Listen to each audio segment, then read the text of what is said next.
आफूले काम गरिसकेपछि चाहिँ मेरो अब जापानमा 2 वर्ष 4 वर्ष 6 वर्षसम्मको लाइफस्टाइल यही हो। यसलाई मैले कसरी ह्यान्डल गर्नुपर्छ भन्ने कुराहरूदेखि लिएर हरेक कुरा आफूले विचार गरेर आउनुहोस्। त्यसपछि यहाँ आइसकेपछि चाहिँ तपाईँले अब आफ्नो काम मात्रै भनेर मात्रै हुँदैन। आफ्नो हेल्थहरूदेखि लिएर पढाइदेखि लिएर हरेक कुरा सँगै लिएर जानुपर्ने हुन्छ कि। तपाईँले काम मात्रै गर्ने, अब आफ्नो हेल्थतिर आफ्नो बडीतिर ध्यान नदिने, अब गएकोतिर पढाइहरू केयर नगर्ने हो भने चाहिँ तपाईँको एकतिर चाहिँ उकालो लागिरहेको हुन्छ, अर्कोतिर चाहिँ ओह्रालो लागिरहेको हुन्छ। त्यही भएर अब पढाइदेखि सबै कुरालाई कसरी आफूले ह्यान्डल गर्न सकिन्छ त्यो आफूलाई चाहिँ एकदम डिसिप्लिन गराएर म चाहिँ यो कुरा पुरा गरेरै छोड्छु भने एउटा गोल राख्नुहोस्।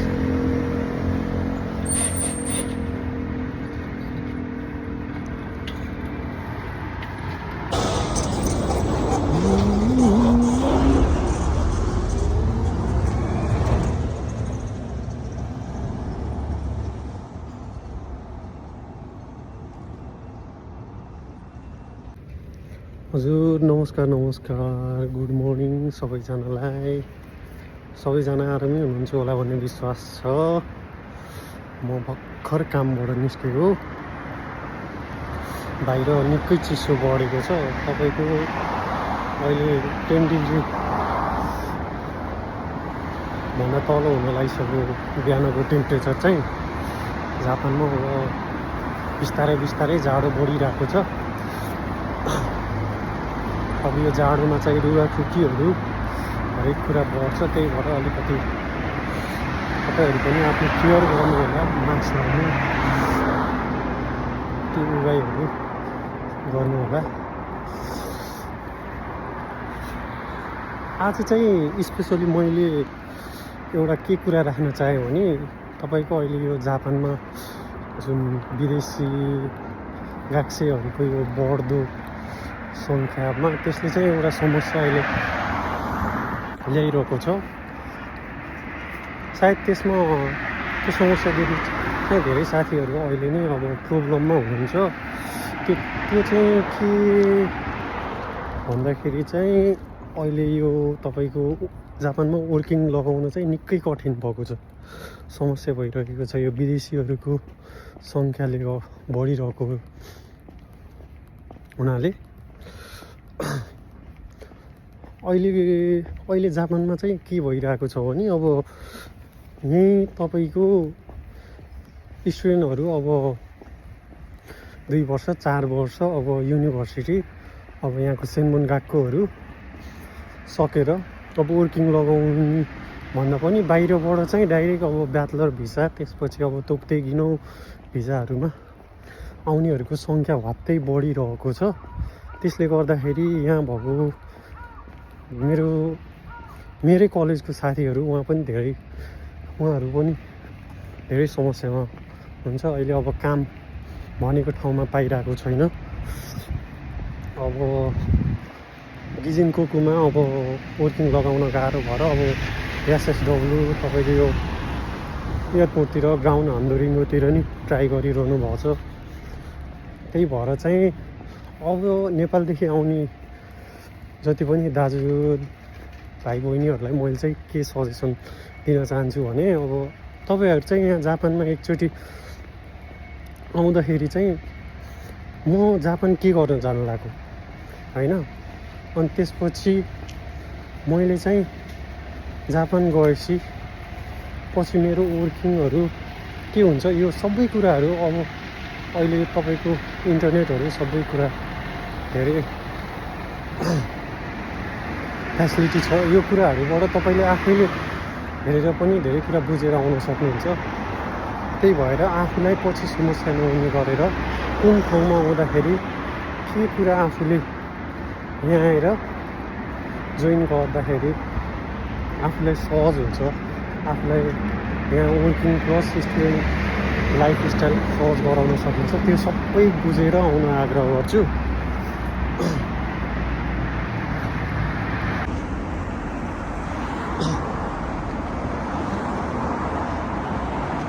जापानमा चाहिँ तपाईँको कस्तो छ भने बाहिर देख्दाखेरि जुन सिम्पल र इजी लाइफ छ नि भित्र त्यो छैन कि।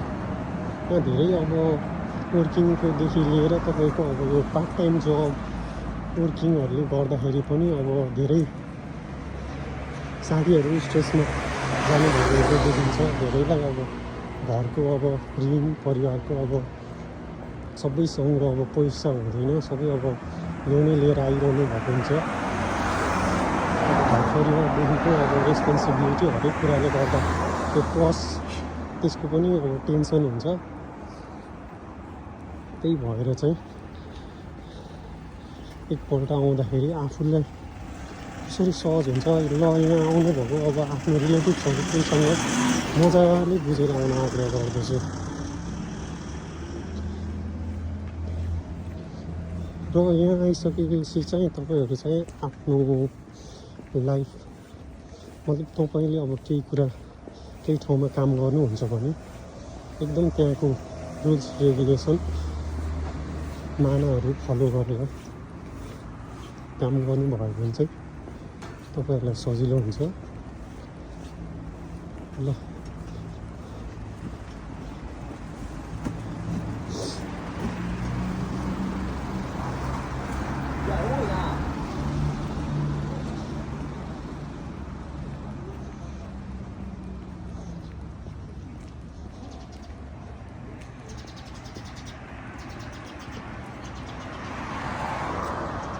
मेरो भ्युजमा चाहिँ जापानको लाइफस्टाइल अरू कन्ट्रीको लेभलमा चाहिँ धेरै नै गाह्रो छ। यहाँ स्टुडेन्टहरू मेनली गरेर स्टुडेन्टहरूलाई चाहिँ धेरै नै डिफिकल्ट छ यहाँको लाइफस्टाइल चाहिँ।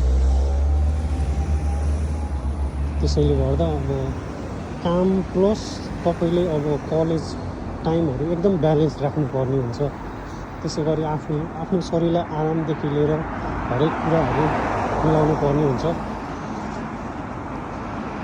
अब यहाँ आएपछि यहीँको अब लाइफस्टाइल मैले अब मेहनत गर्नुपर्छ भनेपछि अब त्यो स्ट्रेस भन्ने हुन्छ, कहिलेकाहीँ हुन्छ मान्छेलाई डाउन साइड नै हुन्छ। त्यही भएर अब सधैँ यो स्ट्रेस लिएर पनि नबस्ने।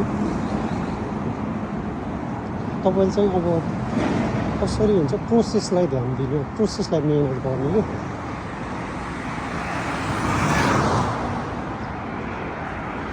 गाह्रो छ जापानको जिन्दगानी।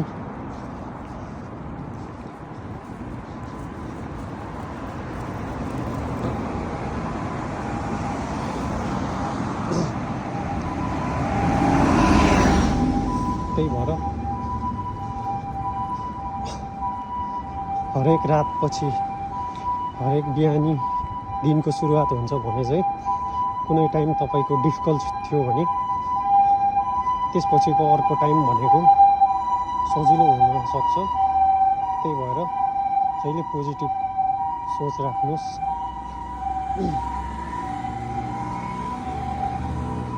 र सकेसम्म आफ्नो माइन्डलाई चाहिँ फ्री राख्ने कोसिस गर्नुहोस्। श्रीमद् भागवत गीतामा भगवान् श्रीकृष्णले अर्जुनलाई भन्नुभएको छ, हे पार्थ कर्म करो फल की आशा मत करो भने चाहिँ कर्म गर्नु पर्यो। गोल भनेको कर्म गरेपछि गोल भनेको एक न एक दिन अवश्य त्यो ठाउँमा पुगिन्छ। सङ्घर्षको फल मिठो हुन्छ भने चाहिँ मेहनत गर्न कहिले नछुड्नुहोस्।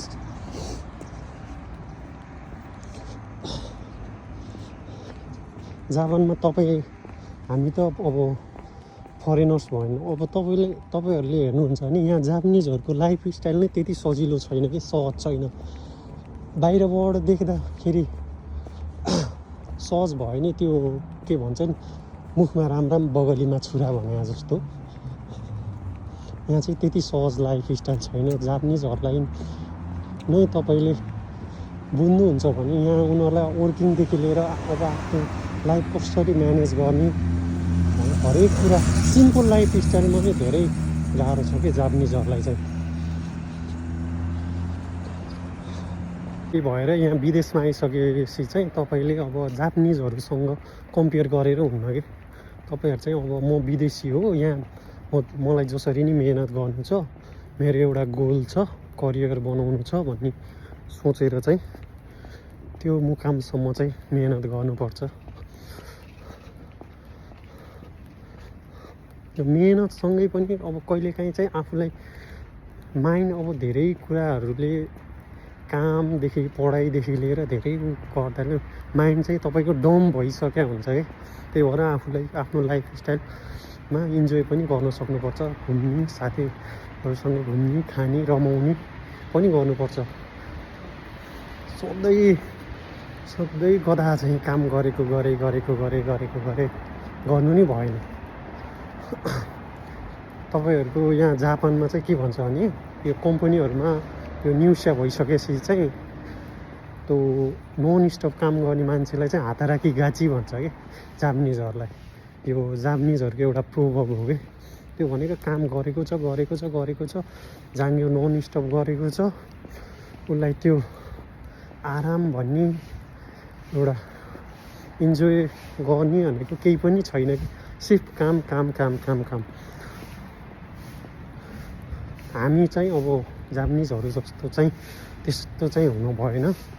आफ्नो एउटा हरेक लेभल छुट्याएर, पार्ट छुट्याएर यतिखेर यो गर्ने भनेर एउटा डिसिजनहरू बनाउनु पर्यो। मेहनत गर्न चाहिँ नछोड्नुहोस्, आफूलाई डिसिप्लिनमा राख्नुहोस्। र अर्को लास्ट एउटा कुरा के जोड्न चाहेँ भने चाहिँ तपाईँको अब हामी यहाँ विदेशीहरू अहिले अब तपाईँलाई जापानको कन्डिसन थाहै छैन।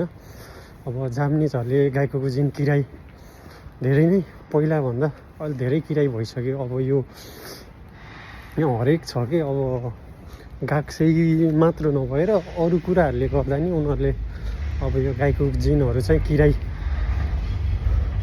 मोत्तो भनेको धेरै नै मन पराउन छाडिसक्यो कि पहिलाको कन्डिसनमा भन्दा चाहिँ। त्यही भएर अब तपाईँहरू ट्रेनमा बाहिर अब पब्लिक प्लेसमा हिँड्दाखेरि चाहिँ मानाहरू च्यान्तो मामरी गर्ने, सकेसम्म अरूलाई चाहिँ काइन्ड भएर देखाउनु। काइन्ड भयो भने त्यो जहिले त्यो तपाईँको पोजिटिभ साइड हुन्छ। आफूले राम्रो गर्यो भने अरूबाट नि राम्रो पाइन्छ कि, मान दिए सम्मान पाइन्छ भने चाहिँ। त्यही भएर